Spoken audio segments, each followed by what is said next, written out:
Audio clip number 23، اس میں آپ انشاءاللہ عز و جل سورہ بقرہ کی آیت نمبر 64 سے لے کر 66 تک کی تلاوت، ترجمہ اور تفسیر صراط الجنان سنیں گے۔ بسم اللہ الرحمن الرحیم۔ ترجمہ: اللہ کے نام سے شروع جو نہایت مہربان رحمت والا ہے۔ ثم تولیتم من بعد ذلك فلولا فضل اللہ علیکم ورحمته لکنتم من الخاسرین۔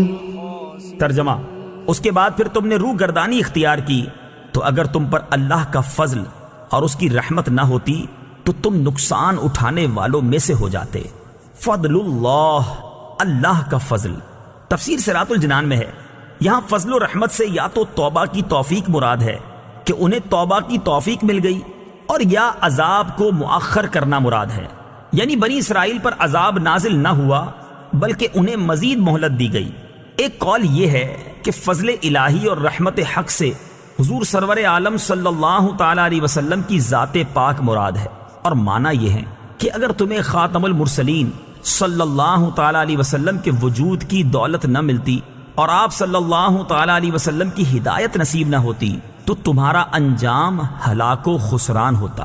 اس سے معلوم ہوا کہ حضور اقدس صلی اللہ تعالی علیہ وسلم مخلوق پر اللہ تعالی کا فضل بھی ہیں اور رحمت بھی ہیں۔ وَلَقَدْ عَلِمْتُمُ الَّذِينَ اعْتَدَوْا مِنكُمْ فِي السَّبْتِ فَقُلْنَا لَهُمْ كُونُوا قِرَدَةً خَاسِئِينَ۔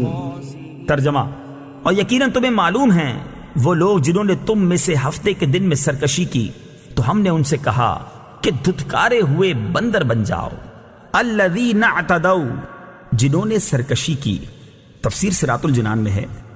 شہر ایلا میں بنی اسرائیل آباد تھے، انہیں حکم تھا کہ ہفتے کا دن عبادت کے لیے خاص کر دیں اور اس روز شکار نہ کریں اور دنیاوی مشاغل ترک کر دیں۔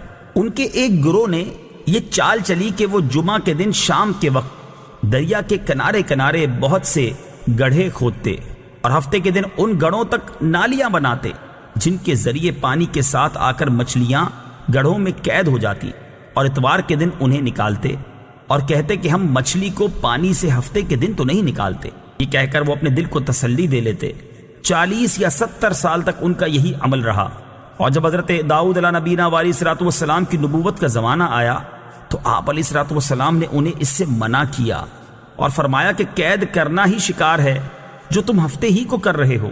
جب وہ باز نہ آئے تو آپ علیہ الصلوۃ والسلام نے ان پر لعنت فرمائی اور اللہ تعالیٰ نے انہیں بندروں کی شکل میں مسخ کر دیا۔ بعض مفسرین نے فرمایا کہ نوجوان بندروں کی شکل میں اور بوڑھے خنزیروں کی شکل میں مسخ ہو گئے۔ ان کی عقل اور حواس تو باقی رہے مگر قوت گویائی زائل ہو گئی اور بدنوں سے بدبو نکلنے لگی۔